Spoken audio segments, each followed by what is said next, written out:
Hello YouTube and welcome to the Man Behind The Bat Volume 3. Today we are 2 days late, so I do apologise for that, but we're looking to the second team again and we're going to change course. We're not going to go for a captain or a vice captain this time, we're going to actually look towards a batsman. He's a middle order batsman, he likes to be a bit destructive with the bat, though this year he has failed on every occasion and has scored about 6 runs in his 6 innings. But we'll try and gloss over that for today and we will try and focus purely on the man himself and really get behind his bat. So without further ado, I'd like to introduce Mr. Tom Juden. Tom. Hello. Hello, Tom. So, we had a bit of a false start there, but we'll gloss over that. So, for all the people that are watching, all the millions of viewers out there, what's your age, Tom? 22. 22. So, is Taylor Swift one of your favourite singers then? Is that especially at the right age? Absolutely. Yeah. Is that just because of the way she looks, or do you like her songs as well? A bit of both, really. She's a good all-rounder. I have heard her described as that before.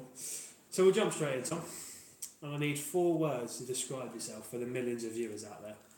Well, I think we'd have to go with friendly, daft, stupid, very intelligent at the same time.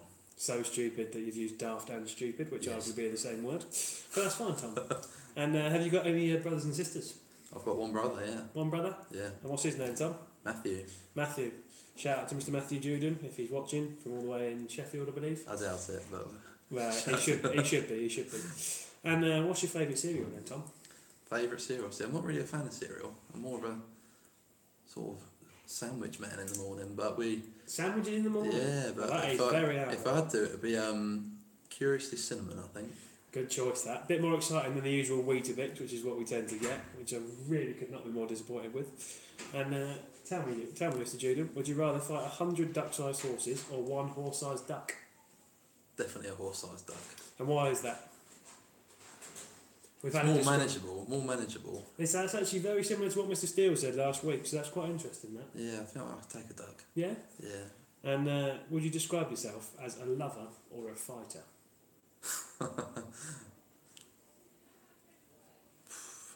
Somewhere in between, but we're going to go with a fighter. Go with a fighter? Yeah. Like to have a bit of a scrap up now and again, do we, Julian? Every so often. Yeah? Definitely not a lover then, though? Not a bit of a ladies' man?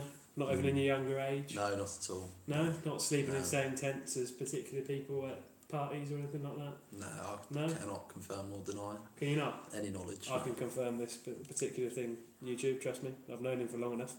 And how quickly can you down a pint then? Not as quick as some people. Probably around about 12, 13 seconds, I reckon. Well, that is actually the quickest we've had so far. We've had 15 and 20 from Mr. Faulkner and Mr. Steele. Have we?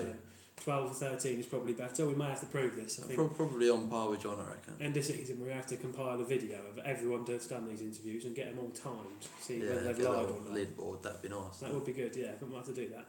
Bit like, Saturday morning kitchen most of them on Oh, the absolutely, challenge. Yeah. And last thing about yourself then, Julian. I'd like to know your best did you know fact. Putting you on the spot here. Did you know I once got knocked out by a trampoline? I do happen to know this, and can you describe other injuries you got from this? What particularly happened to your head other than being knocked out? Basically an egg-sized lump. And a nice little scar right here that you probably can't see on the camera. Oh, it's a good quality camera, so I'm sure the people at home there can see it. Says the phone salesman. Right, we'll gloss over that. And so we'll move on to your sporting life, and we'll try and get through this a bit quicker. We've had some feedback from past weeks, and Yeah. we want to get through this a bit quicker. But how many years have you played for Warburton Cricket Club? Since about year 9, so however long that is. I think that's about 8 years now. Yeah, it must be. Yeah, it would be about 8 years, Quite 9 a while years. then. Maybe. Yeah, good old amount of time. And how long have you been playing cricket? Has it always been at Warburton? Or? Yeah, always at Warburton. Some say you bleed blue and yellow. Is that true? No, definitely red, but Ah. yeah, if it had to be another colour, that would be it. Good, glad to hear that. And do you consider yourself a batsman, a bowler, or a specialist fielder?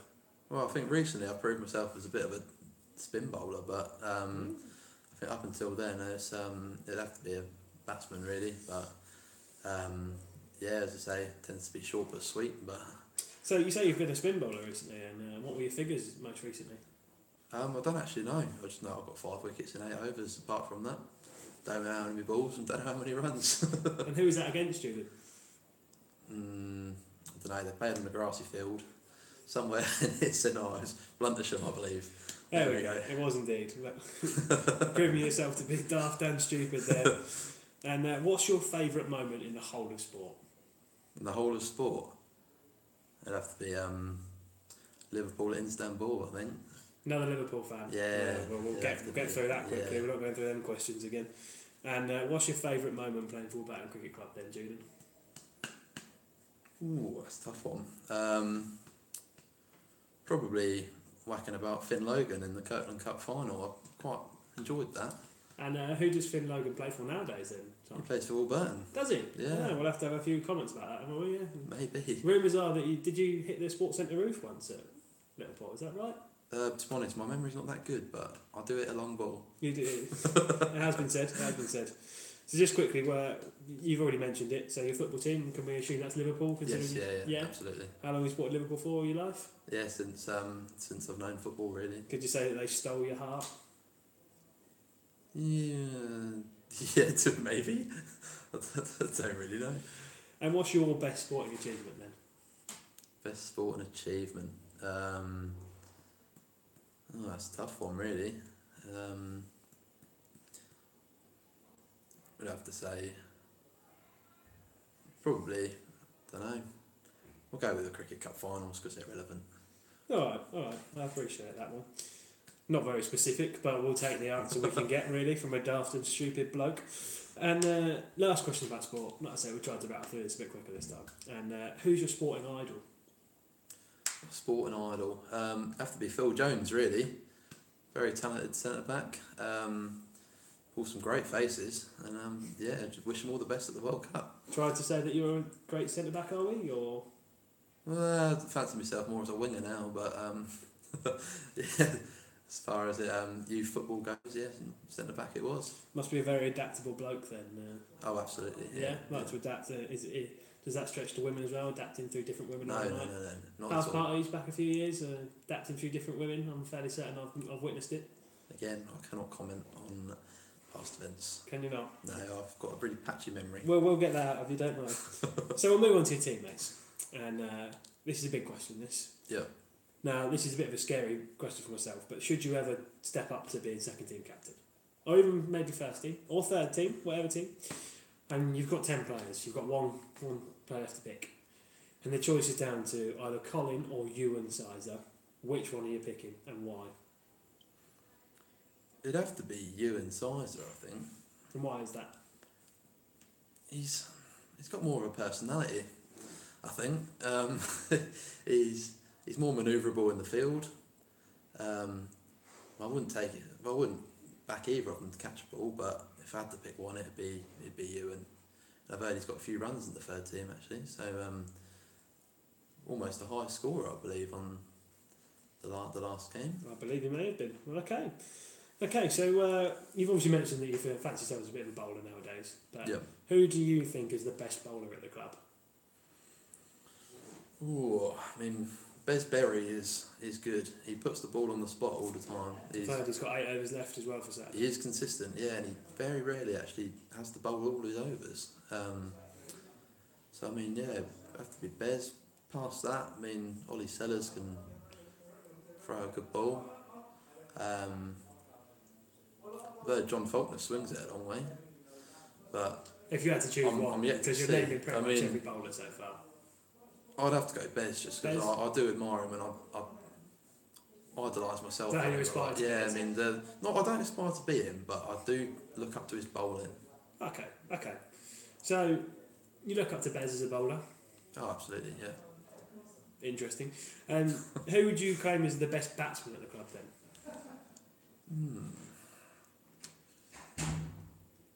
Technically, Richard Padmore's quite good technically. It has been known to be said before. I have heard that. I mean, I've not seen it in action, but apparently he's very good technically. I mean, obviously, Jake's in a good bit of form at the moment. John's just hit a few runs. Walker again, but I mean, I couldn't really pick a number one. But I mean, technically wise, I mean, Richard Padmore's. I've heard rumours. Not seen it in action, but I've heard the rumours. Those rumours are true, YouTube. They are very true. So this question has caused a bit of a surprise to me in certain weeks, and the reason being is because a certain Mr. Ben Chip, who will get in the booth to do this interview in a few weeks, I hope, was named as this by Callum last week. Okay.